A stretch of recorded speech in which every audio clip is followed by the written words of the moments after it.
I gotta ask you selfishly, before we leave, um, what does a Web3 version of Neopets look like, and can you describe it?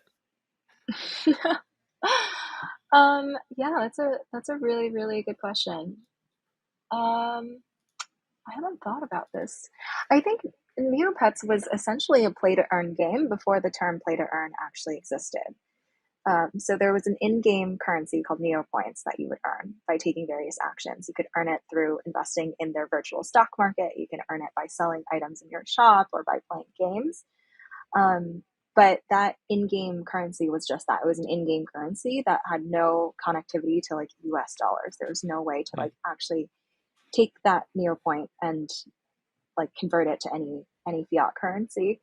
And furthermore, like Neopoints were subject to whatever like economy they designed. Like it could be inflated, they could create so many more Neopoints, etc. There was no transparency into that.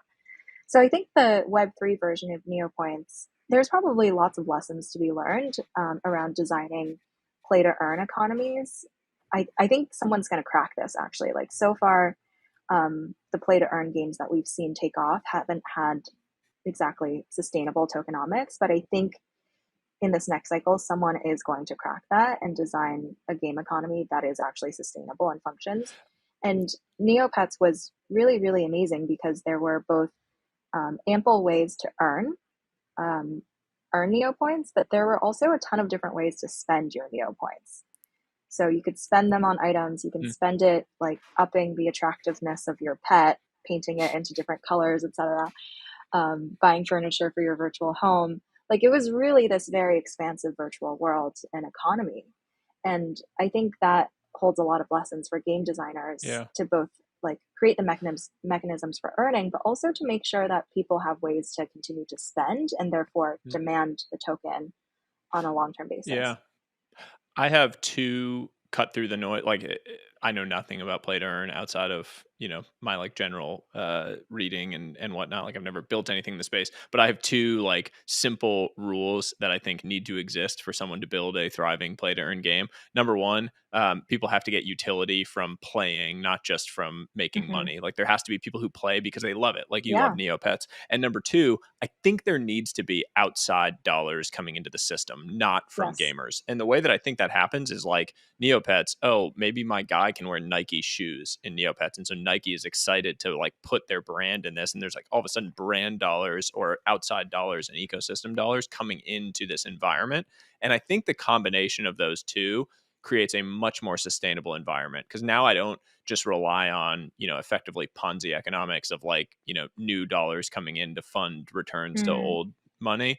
I have like a truly like self-replicating system that exists. So that's my like thing. If I'm I looking at would them, that's what I I'm would looking do a for. slight edit on uh, the second Please. characteristic that you mentioned. So I do agree the first one needs to be in place, which is that the game actually needs to be fun. It actually needs to be played, and users want to be there for like intrinsic reasons, not just to earn. And that ties in well to the second characteristic that it needs to have, which is that there needs to be players who are net like putting in money into the game versus extracting out from the game. There needs to be people who have like net inflows versus net Mm, outflows. Like all of those net outflows are the people who are earning.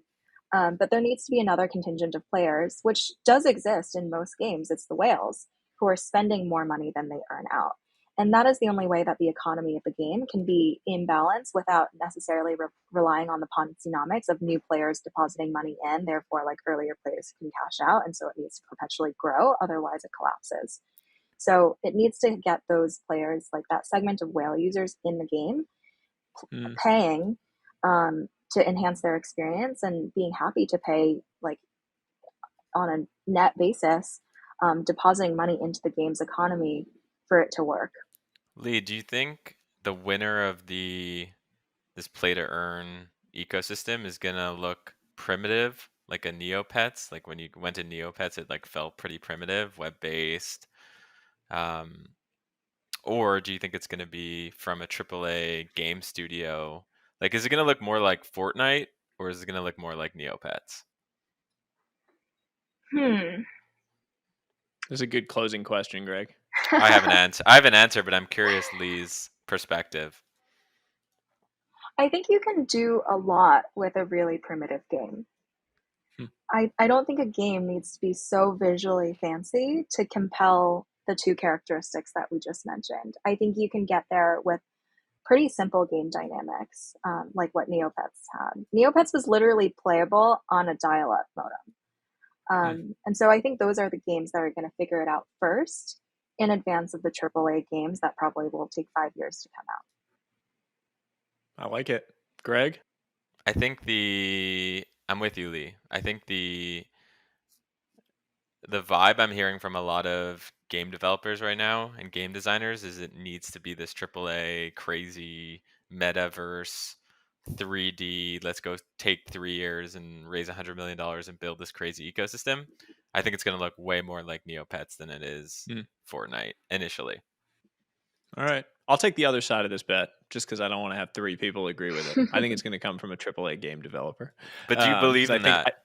Yeah, I do. I just think that I think that the game experience and like absolutely having an immersive, insane game experience is going to be really important. But So we can argue it more. When you say AAA game developer, what do you mean? Do you mean like coming like from the makers of like Epic or Yeah, I Activision? think they're going to have to create like a like a separate entity that kind of allows it to be more free ownership, and it'll come from one of those big studios. I actually don't think it'll be a new studio that raises money. Here's why I think you're wrong.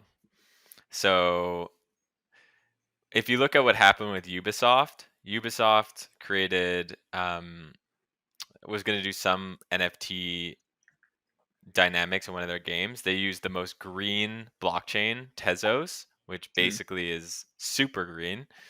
And they had such a big backlash that it sent a ripple effect to all major game studios that if you are going to do play to earn, if you're going to do NFTs, you can't really do it from there's just so much of a backlash. You can't really do it from the mothership.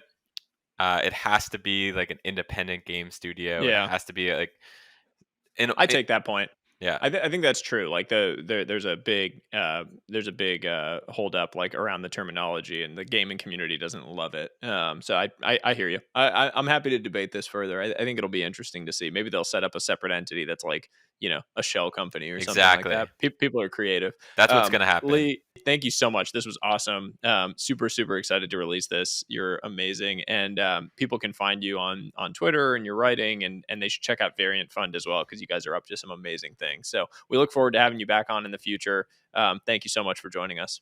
Thank you so much for having me. This is great. Thanks so much for listening to today's episode. If you have any questions that you want featured in a future episode, email us at hi@trwih.com.